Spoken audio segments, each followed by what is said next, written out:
जिहड़ा शुरुआत है वो एक अणख दे उत्ते है कि असीं अणख वाले बनना है, कि अणख वाले योद्धे बनना है। जिहड़े खुदा के लोग हैं वो बड़े बड़े योद्धे जिहड़े हैं वो अणख उपर रहे आ, अपनियां जानां जिहड़ियां उन्हां ने दे दित्तियां।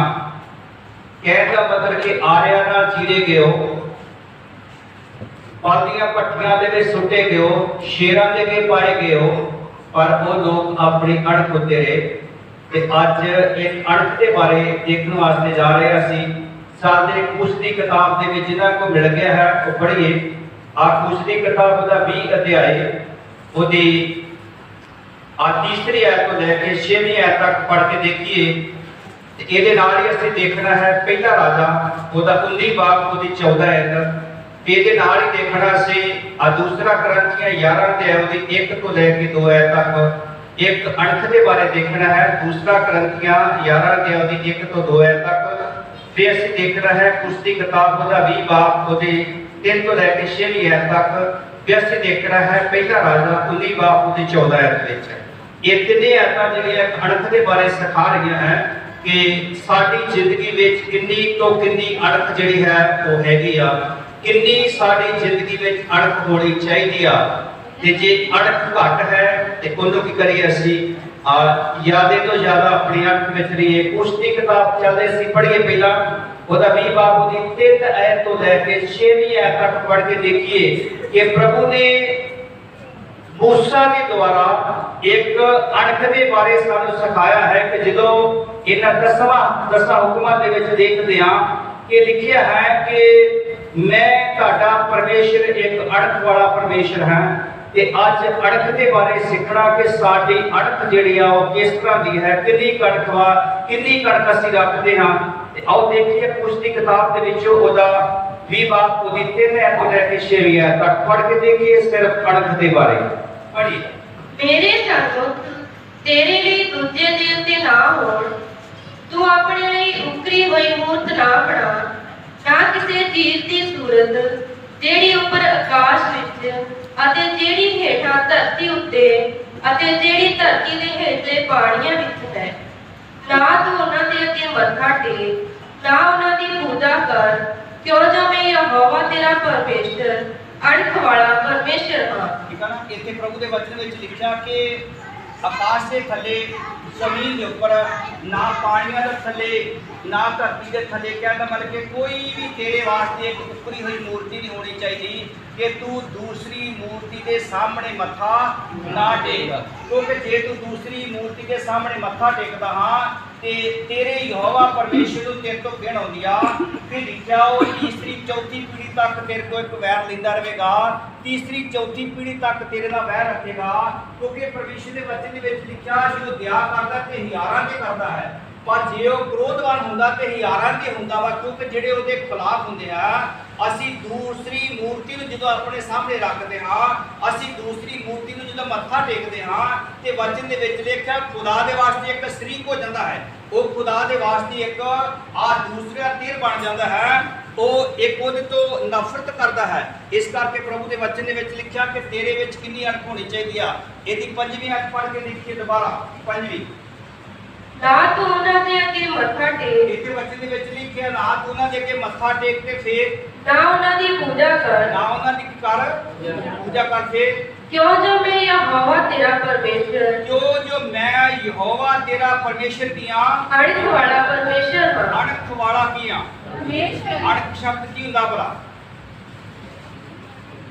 अणख किहड़ी चीज नूं कहा जांदा है? हालेलुया। अणख एक ईर्खा हुंदी है, कणख हुंदी है। ईर्खा ते अणख विच कोई फर्क हुंदा है? कई लोग कह देंगे कि साडे घर नहीं आया जी ने साडे नाल की कीती है, ईर्खा की है।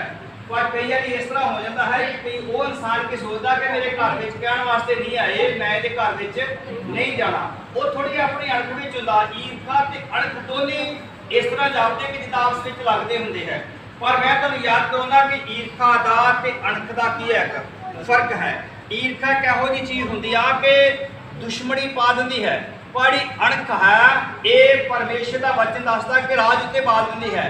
कि अणख एक इहो जी चीज़ है कि जो तुसीं अपने विच अणख रखोगे तो फिर यहोवा परमेश्वर तुहाडे ते की होवेगा? खुश होवेगा।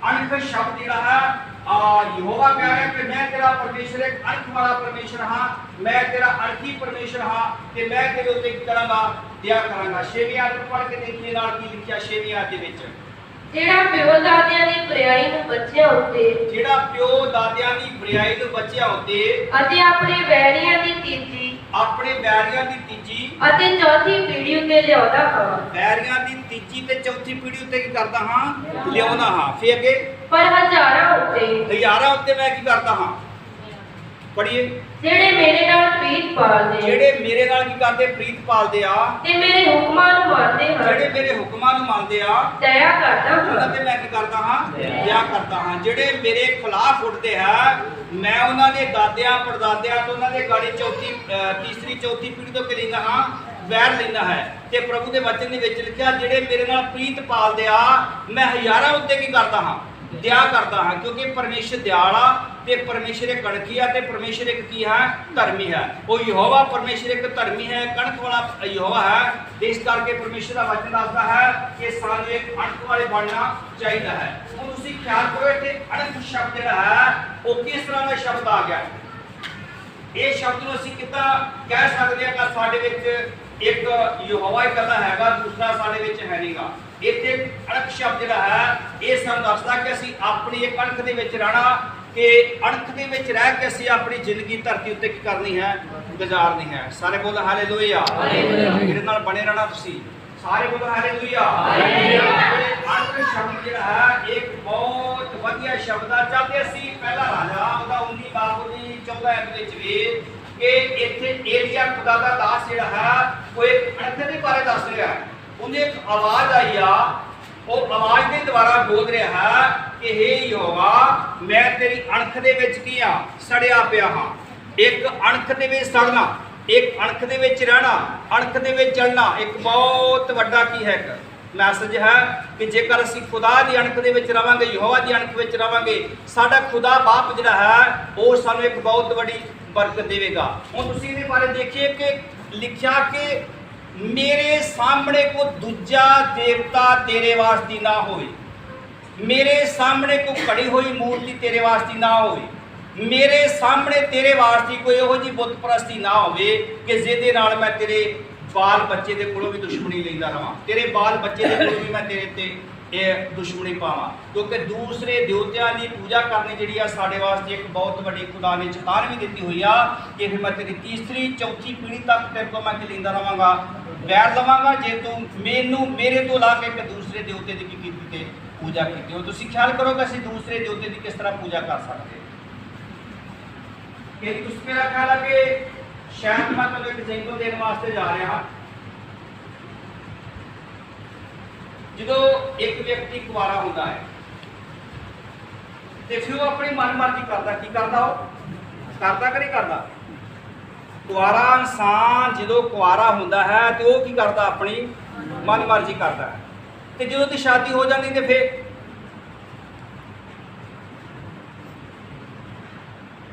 ਫਿਰ ਭਲਾ ਕੀ ਹੁੰਦਾ ਹੈ ਜੋ ਆਪਣੀ ਮਨਮਰਜ਼ੀ ਕਰਦਾ ਫਿਰ ਉਹਨੂੰ ਕਿਤੇ ਨਾ ਚੱਲਣਾ ਪੈਂਦਾ ਹੈ।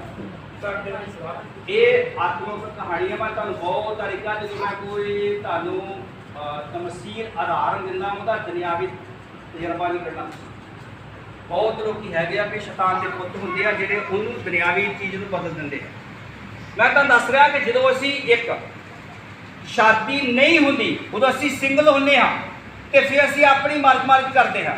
ਉਹ ਜਦੋਂ ਜੀ ਕਰਦਾ ਜਿੱਦੋਂ ਜੀ ਕਰਦਾ ਕਿ ਸਾਡਾ ਅਸੀਂ ਚਲੇ ਜਾਂਦੇ ਜੀ ਕਰੇ ਮਾਂ ਪਿਓ ਦੀ ਮੰਨੀਏ ਜਾਂ ਨਾ ਮੰਨੀਏ ਅਸੀਂ ਆਪਣੀ ਮਰਜ਼ੀ ਕਰਦੇ ਹਾਂ ਕਰਕੇ ਚਲੇ ਜਾਂਦੇ ਹਾਂ। ਪਰ ਜਦੋਂ ਸ਼ਾਦੀ ਹੋ ਜਾਂਦੀ ਫਿਰ ਅਸੀਂ ਕਿਤੇ ਗੁਲਾਮ ਹੋ ਜਾਂਦੇ ਹਾਂ।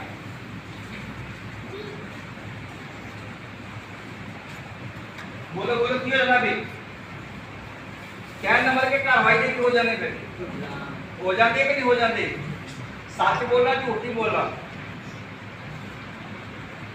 तो थोड़ी बहुत रह लेने पैंती कार्रवाई की नहीं लैनी पैंती लैनी पैंती है ना। कहने का मतलब कि देखो जो बंदा सिंगल होंदा है उदों अपनी मर्जी करता है पर जो विआया जाता है फिर उन्होंने दोनों की मर्जी होंदी आ। फिर कला अपनी मर्जी नहीं कर सकता ना औरत अपनी मर्जी कर सकती ना बंदा ही अपनी मर्जी कर सकता है। वो दूसरी लाइन में चलते जो असी तोबा नहीं ਜਦੋਂ ਅਸੀਂ ਬਖਸ਼ਵਾ ਨਹੀਂ ਸੀ ਲਿਆ ਉਦੋਂ ਅਸੀਂ ਆਪਣੀ ਮਰਜ਼ੀ ਨਾਲ ਚੱਲਦੇ ਹਾਂ, ਪਰ ਜਦੋਂ ਅਸੀਂ ਤੋਬਾ ਕੀਤੀ ਹੈ, ਬਖਸ਼ਵਾ ਲੈ ਲਿਆ, ਹੁਣ ਪ੍ਰਭੂ ਦੇ ਨਾਲ ਚੱਲਦੇ, ਪ੍ਰਭੂ ਦੀ ਮਰਜ਼ੀ ਨਾਲ ਸਾਨੂੰ ਕੀ ਹੋਣਾ ਹੈ? ਚੱਲਣਾ ਪੈਣਾ। ਹੁਣ ਪ੍ਰਭੂ ਦੀ ਇੱਛਾ ਦੇ ਨਾਲ ਸਾਨੂੰ ਕੀ ਹੋਣਾ ਹੈ? ਚੱਲਣਾ ਪੈਣਾ। ਹੁਣ ਤੁਸੀਂ ਖਿਆਲ ਕਰੋ ਕਿ ਮੈਂ ਤੁਹਾਡੇ ਨਾਲ ਗੱਲ ਕਰਦਾ ਹਾਂ ਤੇ ਦੇਖੋ, ਖਿਆਲ ਕਰੋ, ਇਹ ਮੇਰੇ ਘਰ ਦੇ ਹੈ। ਕੌਣ ਹੈ? ਤੁਹਾਨੂੰ ਸਾਰੇ ਯਾਦ ਆ ਨਾ? ਇਹ ਮੇਰੇ ਘਰ ਦੇ ਆ। 2 ਮਿੰਟ ਤੁਸੀਂ ਖੜੇ ਹੋ।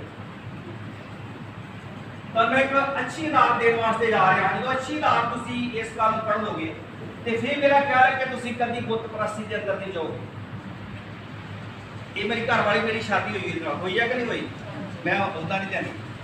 ਇੱਥੇ ਖਿਆਲ ਕਰ ਲਓ ਥੋੜਾ, ਤੁਸੀਂ ਯਾਦ ਰੱਖਣਾ। ਇੱਥੇ ਖਿਆਲ ਕਰਨਾ ਕਿ ਇਹ ਮੇਰੀ ਘਰ ਵਾਲੀ ਆ ਔਰ ਸਾਡੀ ਸ਼ਾਦੀ ਹੋਈ ਆ। ਸਾਡਾ ਇੱਕ ਬਹੁਤ ਵਧੀਆ ਦੋਨਾਂ ਚੀਜ਼ਾਂ ਦਾ ਕੀ ਚੱਲ ਰਿਹਾ? ਪਿਆਰ ਚੱਲ ਰਿਹਾ। ਚੱਲਦਾ ਕਿ ਨਹੀਂ ਚੱਲਦਾ?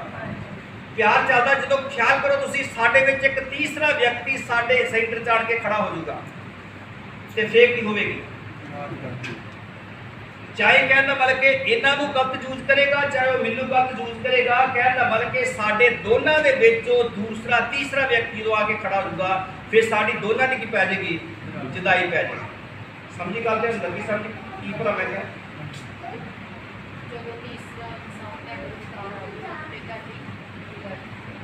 ਇਹ ਜੈਂਪਲ ਮੈਂ ਤੁਹਾਨੂੰ ਕਿਉਂ ਦਿੱਤੀ ਹੈ, ਇਹ ਉਦਾਹਰਨ ਤੁਹਾਨੂੰ ਮੈਂ ਕਿਉਂ ਦਿੱਤੀ ਹੈ? ਜਦੋਂ ਖੁਦਾ ਦਾ ਤੇ ਸਾਡਾ ਰਿਸ਼ਤਾ ਚੱਲਦਾ ਰਹੇਗਾ ਤੇ ਫਿਰ ਅਸੀਂ ਬੜੇ ਪਿਆਰ ਦੇ ਨਾਲ ਚੱਲਦੇ ਰਵਾਂਗੇ। ਜਦੋਂ ਸਾਡੇ ਵਿੱਚ ਇੱਕ ਤੀਸਰਾ ਵਿਅਕਤੀ ਆ ਜਾਏਗਾ, ਕਿਆ ਨੰਬਰ ਜਿਹਨੂੰ ਤੁਸੀਂ ਪੰਜਾਬੀ 'ਚ ਸ਼ੈਤਾਨ ਵੀ ਕਹਿ ਸਕਦੇ ਹੋ, ਜਾਂ ਤੁਸੀਂ ਇਹ ਕਹਿ ਸਕਦੇ ਕਿ ਇੱਕ ਬੁੱਤ ਪ੍ਰਸਤੀ ਸਾਡੇ ਸੈਂਟਰ ਵਿੱਚ ਆ ਗਈ ਤੇ ਫਿਰ ਸਾਡੀ ਤੇ ਖੁਦਾ ਦੀ ਕੀ ਪੈ ਜਾਏਗੀ?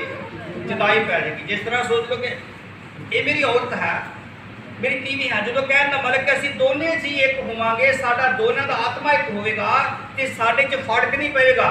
ਪਰ ਜਦੋਂ ਦੂਸਰਾ ਵਿਅਕਤੀ ਸਾਡੇ ਵਿੱਚ ਆ ਜਾਏਗਾ, ਚਾਹੇ ਇਹਦੀ ਜ਼ਿੰਦਗੀ ਵਿੱਚ ਆ ਗਿਆ, ਚਾਹੇ ਮੇਰੀ ਜ਼ਿੰਦਗੀ ਵਿੱਚ ਆ ਗਿਆ, ਤੇ ਸਾਡੇ ਦੋਨਾਂ ਦੇ ਵਿੱਚ ਕੀ ਪੈ ਜਾਣਾ ਹੈ? ਫਰਕ ਪੈ ਜਾਣਾ। ਇਹ ਹੈ ਤੁਹਾਨੂੰ ਇੱਕ ਸਵਰਗ ਦੀ ਆਧਾਰ ਦਿੱਤੀ ਮੈਂ, ਸਵਰਗੀ ਪਿਤਾ ਦੀ ਆਧਾਰ ਦਿੱਤੀ ਹੈ ਕਿ ਜੇਕਰ ਤੁਹਾਡੀ ਜ਼ਿੰਦਗੀ ਦੇ ਵਿੱਚ ਕਹਿਣ ਦਾ ਮਤਲਬ ਕਿ ਬੁੱਤ ਪ੍ਰਸਤੀ ਆ ਗਈ, ਫਿਰ ਤੁਹਾਡੇ ਉਸ ਪ੍ਰੇਮੀ ਯਹੋਵਾ ਦੇ ਨਾਲ ਤੁਹਾਡੀ ਕੀ ਪੈ ਜਾਣੀ ਆ? ਜੁਦਾਈ ਪੈ ਜਾਣੀ ਆ। ਜੇ ਤੁਸੀਂ ਇਸ ਬੁੱਤ ਪ੍ਰਸਤੀ ਨੂੰ ਇੱਕ ਸਾਈਡ ਤੇ ਰੱਖ ਦੋਗੇ, ਤੁਸੀਂ ਆਪਣਾ ਆਤਮਾ ਔਰ ਯਹੋਵਾ ਦਾ ਆਤਮਾ, ਜਾਂ ਤੁਹਾਡੇ ਦੋਨੇ ਆਤਮਾ ਇਕੱਠੇ ਹੋ ਜਾਣਗੇ, ਤੁਹਾਡੀ ਰੂਹ ਔਰ ਯਹੋਵਾ ਦੀ ਰੂਹ ਜਦ ਇਕੱਠੀ ਹੋ ਜਾਏਗੀ ਤੇ ਫਿਰ ਤੁਹਾਡੇ ਵਿੱਚ ਕੋਈ ਫਾਲਟ ਪਾਉਣ ਵਾਲਾ ਨਹੀਂ ਹੋਵੇਗਾ। ਫਾਲਟ ਕਿਦੋਂ ਪੈਂਦਾ ਹੈ? ਘਰ ਦੇ ਵਿੱਚ ਕਿਦੋਂ ਬਦਲੂਆ ਆਉਂਦੀ ਹੈ, ਘਰ ਦੇ ਵਿੱਚ ਕਿਦੋਂ ਬਿਮਾਰੀ ਆਉਂਦੀ ਹੈ, ਕਿਦੋਂ ਪਰੇਸ਼ਾਨੀ ਆਉਂਦੀ, ਕਿਦੋਂ ਟੈਨਸ਼ਨ ਆਉਂਦੀ ਹੈ? ਕਿ ਜਦੋਂ ਅਸੀਂ ਬੁੱਤ ਪ੍ਰਸਤ ਦੇ ਸਾਥ ਚਲੇ ਜਾਂਦੇ ਹਾਂ। ਕਿਉਂਕਿ ਇੱਥੇ ਹੁਣ ਏਲੀਆ ਕੁਝ ਗੱਲ ਕਰ ਰਿਹਾ। ਏਲੀਆ ਕਹਿੰਦਾ ਕਿ ਮੈਂ ਤੇਰੀ ਅੰਕ ਦੇ ਵਿੱਚ ਕੀ ਆ? ਸੜਿਆ ਪਿਆ ਵਾਂ। ਮੈਂ ਤੇਰੀ ਅੰਕ ਦੇ ਵਿੱਚ ਕੀ ਆ? ਸੜਿਆ ਪਿਆ। ਪੜ੍ਹ ਕੇ ਦੇਖੀਏ 19 ਬਾਬ ਦੀ 14 ਆਇਤ ਵਿੱਚ ਕਿ ਅਸੀਂ ਯਹੋਵਾ ਪਰਮੇਸ਼ਰ ਦੀ ਅਣਖ ਦੇ ਵਿੱਚ ਰਹਿਣਾ ਹੈ, ਉਹਦੀ ਮਰਜ਼ੀ ਦੇ ਅਨੁਸਾਰ ਰਹਿਣਾ ਹੈ। ਸਾਡੇ ਵਿੱਚ ਤੀਸਰਾ ਵਿਅਕਤੀ ਜਿਹੜਾ ਹੈ ਉਹ ਸਾਡੀ ਜ਼ਿੰਦਗੀ ਵਿੱਚ ਨਹੀਂ ਆਉਣਾ ਚਾਹੀਦਾ। ਉਹਨੂੰ ਕੀ ਬੋਲਦੇ ਹੈ? ਸ਼ੈਤਾਨ। ਬੋਲੀ ਪੜ੍ਹੀਏ। ਤਾਂ ਉਸਨੇ ਆਖਿਆ, ਹਾਂਜੀ, ਮੈਂ ਯਹੋਵਾ ਸੈਨਾ ਦੇ ਪਰਮੇਸ਼ਵਰ ਦੀ ਅਣਖ ਨਾਲ ਸੜਿਆ ਪਿਆ ਹਾਂ, ਕਿਉਂ ਜੋ ਇਸਰਾਏਲੀਆਂ ਨੇ ਤੇਰੇ ਨੇਮ ਨੂੰ ਤਿਆਗ ਦਿੱਤਾ, ਤੇਰੀਆਂ ਜਗਵੇਦੀਆਂ ਨੂੰ ਢਾਹ ਸੁੱਟਿਆ, ਤੇਰੇ ਨਬੀਆਂ ਨੂੰ ਤਲਵਾਰ ਨਾਲ ਵੱਢ ਦਿੱਤਾ। ਮੈਂ ਹੀ ਇਕੱਲਾ ਬਾਕੀ ਰਹਿ ਗਿਆ ਹਾਂ, ਪਰ ਉਹ ਮੇਰੀ ਜਾਨ ਨਾਲ ਕੱਢਣ ਨੂੰ ਮੈਨੂੰ ਲੱਭਦੇ ਫਿਰਦੇ ਹਨ। ਸਾਰੇ ਬੋਲ ਹਾਲੇਲੂਇਆ, ਹਾਲੇਲੂਇਆ, ਹਾਲੇਲੂਇਆ। ਕਿੰਨੀ ਅਣਖ ਵੱਡੀ ਹੈ।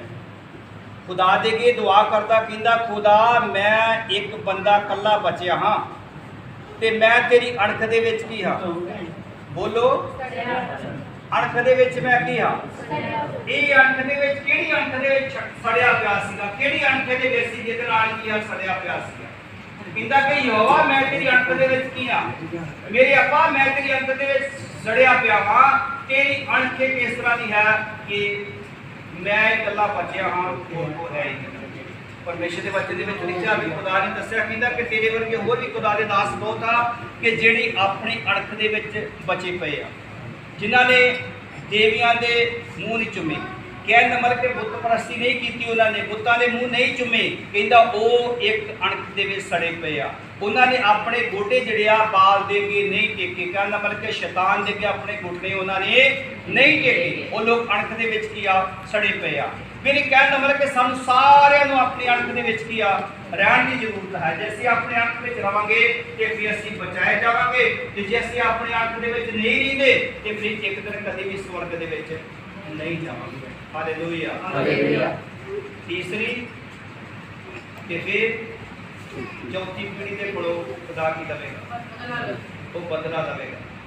ਦਾਦਿਆਂ ਬਾਬਿਆਂ ਦੇ ਬਦਲੇ ਜਿਹੜੇ ਆ ਸਾਡੇ ਨਿਆਣਿਆਂ ਕੋਲ ਲਏ ਜਾਣੇ ਹੈ।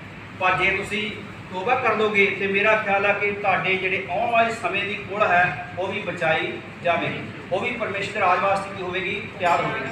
ਵਚਨ ਦੇ ਵਿੱਚ ਲਿਖਿਆ, ਮੈਂ ਦੁੱਧ ਚੁੰਗਣ ਵਾਲਿਆਂ ਦੇ ਕੋਲ ਆਪਣੀ ਸਤੂਤੀ ਕਰਾਵਾਂਗਾ, ਆਪਣੀ ਮਹਿਮਾ ਕਰਾਵਾਂਗਾ, ਉਹਦੀ ਮਹਿਮਾ ਕਰਨੀ ਹੈ। ਆਮੀਨ, ਆਮੀਨ, ਆਮੀਨ, ਆਮੀਨ। ਕਿਉਂਕਿ ਯਹੋਵਾ ਸਾਡਾ ਜੀਵਤ ਪਰਮੇਸ਼ਰ ਆ। ਚਲਿਏ ਹੁਣ ਕਰੰਥੀਆਂ ਦੇ ਕਾਪੜੇ ਚੱਲਦੇ ਅਸੀਂ ਦੂਸਰਾ ਕਰੰਥੀਆਂ ਤੇ ਉਹਦਾ 11 ਦੇ ਪਹਿਲੀ ਤੇ ਦੂਸਰੀ ਆਇਤ ਵਿੱਚ ਪੌਲਸ ਰਸੂਲ ਕੁਝ ਅਣਖ ਦੇ ਬਾਰੇ ਦੱਸ ਰਿਹਾ ਕਰੰਥੀਆਂ ਦੀ ਕਲੀਸਿਆ ਨੂੰ। ਕਰੰਥੀਆਂ ਦੀ ਕਲੀਸਿਆ ਦੇ ਵਿੱਚ ਕੁਝ ਅਣਖ ਦੀ ਕਮੀ ਸੀਗੀ। ਅਣਖ ਦੀ ਕਮੀ ਕਰਕੇ ਪੌਲਸ ਰਸੂਲ ਜਿਹੜਾ ਉਹਨਾਂ ਨੂੰ ਕਰੰਥੀਆਂ ਦੀ ਕਲੀਸਿਆ ਨੂੰ ਸਿਖਾ ਰਿਹਾ ਕਿ ਮੇਰੀ ਅਣਖ ਜਿਹੜੀ ਆ ਪਰਮੇਸ਼ਰ ਵਰਗੀ ਅਣਖ ਵਾ, ਕਿ ਜਿਸ ਤਰ੍ਹਾਂ ਪਰਮੇਸ਼ਰ ਦੀ ਅਣਖ ਵਾ ਇਸ ਤਰ੍ਹਾਂ ਕਹਿੰਦਾ ਸਾਡੀ ਅਣਖ ਹੋਣੀ ਚਾਹੀਦੀ ਆ। ਤੇ ਜੇ ਸਾਡੀ ਅਣਖ ਇਸ ਤਰ੍ਹਾਂ ਦੀ ਹੋਵੇਗੀ ਤੇ ਫਿਰ ਕਹਿੰਦਾ ਮੈਂ ਤੁਹਾਨੂੰ ਇੱਕ ਪਾਕ ਕੁਵਾਰੀ ਦੇ ਵਾਂਗ ਉਹਦੇ ਨਾਲ ਕੜਮਾਈ ਕੀਤੀ ਆ, ਜਿਹੜਾ ਅਣਖੀ ਪਰਮੇਸ਼ਰ ਆ, ਕਿ ਤੁਸੀਂ ਵੀ ਕੀ ਬਣਨਾ ਹੈ, ਅਣਖੀ ਪਰਮੇਸ਼ਰ ਬਣਨਾ ਹੈ। ਮੈਂ ਤੁਹਾਨੂੰ ਇੱਕ ਤਮਸੀਲ ਦਿੱਤੀ ਸੀ ਕਿ ਜਿਸ ਤਰ੍ਹਾਂ ਦਾ ਲਾੜਾ ਹੈ ਤੇ ਦੁਲਹਨ ਵੀ ਉਦਾਂ ਦੇ ਬਣਨਾ ਚਾਹੀਦਾ ਹੈ। ਤੇ ਜੇ ਦੁਲਹਨ ਉਦਾਂ ਦੀ ਆ ਤੇ ਲਾੜਾ ਖਰਾਬ ਹੈ ਤੇ ਫਿਰ ਇਹਦਾ ਮਤਲਬ ਕਿ ਸਾਡਾ ਆਪਸ ਮੇਲ ਨਹੀਂ ਹੋਵੇਗਾ। ਅਸੀਂ ਸਾਡਾ ਦੂਜਾ ਜਿਹੜਾ ਹੈ ਉਹ ਪਵਿੱਤਰ ਹੈ, ਉਹ ਰਾਜਿਆਂ ਦਾ ਰਾਜਾ ਤੇ ਪ੍ਰਭੂਆਂ ਦਾ ਕੀ ਆ, ਪ੍ਰਭੂ ਆ। ਉਹ ਅਣਖੀ ਪਰਮੇਸ਼ਰ ਤੇ ਧਰਮੀ ਪਰਮੇਸ਼ਰ ਆ। ਅਸੀਂ ਯਹੋਵਾ ਦੇ ਨਾਲ ਮਿਲ ਕੇ ਰਹਿਣਾ ਹੈ ਤੇ ਉਹਦੀ ਮਰਜ਼ੀ ਨੂੰ ਅਸੀਂ ਪੂਰਾ ਕਰਨਾ ਹੈ। ਬਹੁਤ ਸਾਰੇ ਲੋਕ ਜਿਹੜੇ ਹੈ ਉਹ ਖੁਦਾ ਦੀ ਅਣਖ ਦੇ ਵਿੱਚ ਰਹਿ ਰਿਹਾ। ਕਿ ਤੁਹਾਨੂੰ ਮੈਂ ਦੱਸਿਆ ਸੀ ਕਿ ਸ਼ੁਰੂਆਤ ਦੇ ਵਿੱਚ ਕਿ ਦਾਨੀਏਲ ਜਿਹੜਾ ਸੀ ਉਹ ਖੁਦਾ ਦੀ ਅਣਖ ਦੇ ਵਿੱਚ ਸੀਗਾ। ਦਾਨੀਏਲ ਕਿੱਥੇ ਸੀਗਾ, ਖੁਦਾ ਦੀ ਅਣਖ ਦੇ ਵਿੱਚ ਸੀਗਾ। ਕਹਿੰਦਾ ਖੁਦਾ ਦੀ ਇੰਨੀ ਅਣਖ ਰੱਖਦਾ ਸੀਗਾ, ਕਹਿੰਦਾ ਬੇਸ਼ੱਕ ਸਿਰ ਲੱਤ ਜੇ 100 ਵਾਰੀ ਲੱਤ ਜੇ ਖੁਦਾ ਤੇਰੀ ਇੱਛਾ ਨੂੰ ਪੂਰਾ ਕਰਨਾ ਹੈ। ਕਹਿੰਦਾ ਕਿ ਸ਼ੈਤਾਨ ਦੀ ਮੂਰਤੀ ਨੂੰ ਮੱਥਾ ਨਹੀਂ ਟੇਕਣਾ। ਸਾਦਕ ਮੇਸ਼ਕ ਅਬਦਨਗੋ ਜਿਹੜੇ ਸੀ ਉਹ ਇਹ ਅਣਖ ਦੇ ਵਿੱਚ ਸੀਗੇ। ਤੇ ਵਚਨ ਦੇ ਵਿੱਚ ਲਿਖਿਆ ਕਿ ਬਹੁਤ ਸਾਰੇ ਲੋਕ ਜਦੋਂ ਅਬਰਾਨੀਆਂ 11 ਦੇ ਵਿੱਚ ਪੜੋਗੇ ਤੇ ਲਿਖਿਆ ਬਹੁਤ ਸਾਰੇ ਖੁਦਾ ਦੇ ਲੋਕ ਅਣਖ ਦੇ ਵਿੱਚ ਚੱਲ ਰਹੇ ਸੀਗੇ, ਜਿਹੜੇ ਆਰਿਆਂ ਦੇ ਨਾਲ ਵੀ ਜੀਰੇ ਗਏ ਤੇ ਉਹਨਾਂ ਨੇ ਆਪਣੀ ਅਣਖ ਨਹੀਂ ਛੱਡੀ। ਅਸੀਂ ਆਪਣੀ ਅਣਖ ਦੇ ਵਿੱਚ ਕੀ ਕਰਨਾ ਹੈ, ਬਣੇ ਰਹਿਣਾ ਹੈ। ਪੜ੍ਹ ਕੇ ਵੇਖੀ 11 ਦੇ ਉਹਦੀ ਪਹਿਲੀ ਦੂਸਰੀ ਹੈ। ਮੈਂ ਚਾਹੁੰਦਾ ਹਾਂ ਜੋ ਤੁਸੀਂ ਮੇਰੀ ਥੋੜੀ ਜਿਹੀ ਮੂਰਖਤਾਈ ਨੂੰ ਸਹਾਰੋ। ਹਾਂਜੀ, ਹਾਂ ਤੁਸੀਂ ਜ਼ਰੂਰ ਸਹਾਰੋ। ਠੀਕ।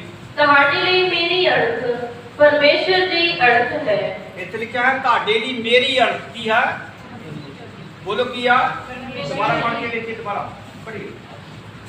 ਤੁਹਾਡੇ ਲਈ ਮੇਰੀ ਅਣਖ, ਤੁਹਾਡੇ ਲਈ ਮੇਰੀ ਅਣਖ, ਤੁਹਾਡੇ ਲਈ ਮੇਰੀ ਅਣਖ ਪਰਮੇਸ਼ਰ ਦੀ ਅਣਖ ਹੈ। ਪਰਮੇਸ਼ਰ ਜਹੀ ਅਣਖ ਹੈ। ਕਿਉਂਕਿ ਜਿਹੜਾ ਪੌਲਸ ਰਸੂਲ ਸੀਗਾ ਉਹਨੇ ਅਣਖ ਇਹੋ ਜਿਹੀ ਰੱਖੀ ਸੀਗੀ ਕਿ ਕਿੰਨੀ ਵਾਰੀ ਉਹਨੇ ਬੈਂਤਾਂ ਦੀ ਮਾਰ ਖਾਧੀ, ਕਿੰਨੀ ਵਾਰੀ ਉਹਨੇ ਕੋੜਿਆਂ ਦੀ ਮਾਰ ਖਾਧੀ, ਕਿੰਨੀ ਵਾਰੀ ਉਹ ਦੁੱਖਾਂ ਕਸ਼ਟਾਂ ਦੇ ਵਿੱਚੋਂ ਦੀ ਗੁਜ਼ਰਦਾ ਗਿਆ। ਪਰ ਜਦ ਉਹਦੀਆਂ ਪੱਤਰੀਆਂ ਪੜੋਗੇ ਤੇ ਲਿਖਿਆ ਵਚਨ ਦੇ ਵਿੱਚ ਉਹ ਦੱਸ ਰਿਹਾ ਕਰੰਥੀਆਂ ਦੀ ਕਲੀਸਿਆ ਨੂੰ, ਫਿਲਿੱਪਸ ਦੀ ਕਲੀਸਿਆ ਨੂੰ, ਸਾਰੀ ਕਲੀਸਿਆ ਨੂੰ ਦੱਸ ਰਿਹਾ ਕਿ ਮੈਂ ਮਸੀਹ ਦੇ ਦਾਗਾਂ ਨੂੰ ਆਪਣੇ ਸਰੀਰ ਤੇ ਲਈ ਫਿਰਦਾ। ਮੇਰੇ ਵਿੱਚ ਜਿੰਨੀ ਅਣਖ ਹੈ ਉਨੀ ਅਣਖ ਕਹਿੰਦਾ ਤੁਹਾਡੀ ਹੋਣੀ ਚਾਹੀਦੀ ਆ। ਤੁਸੀਂ ਮੈਨੂੰ ਮੂਰਖਤਾ ਨਾ ਸਮਝੋ। ਜੇ ਮੂਰਖ ਸਮਝਦੇ ਕਹਿੰਦਾ ਮੇਰੀ ਥੋੜੀ ਜਿਹੀ ਮੂਰਖਤਾ ਤੁਸੀਂ ਆਪਣੇ ਵਿੱਚ ਲੈ ਲਓ। ਤੇ ਕਹਿੰਦਾ ਕਿ ਮੇਰੀ ਅਣਖ ਜਿਹੜੀ ਆ ਉਹ ਪਰਮੇਸ਼ਰ ਦੀ ਅਣਖ ਜੀ ਹੈ। ਪਰਮੇਸ਼ਰ ਦੀ ਅਣਖ ਕਹਿੰਦਾ ਤੁਹਾਡੇ ਵਿੱਚ ਹੋਣੀ ਚਾਹੀਦੀ ਆ। Amen, amen, amen, amen. ਕਿਉਂਕਿ ਸਾਡੇ ਵਿੱਚ ਅਣਖ ਜਿਹੜੀ ਆ ਇਸ ਤਰ੍ਹਾਂ ਦੀ ਹੋਣੀ ਚਾਹੀਦੀ ਕਿ ਅਸੀਂ ਉਸ ਅਣਖ ਦੇ ਦੁਆਰਾ ਪ੍ਰਭੂ ਨੂੰ ਕਰੀਏ, ਅੱਗੇ ਲੈ ਕੇ ਵਧੀਏ। Hallelujah, hallelujah, hallelujah.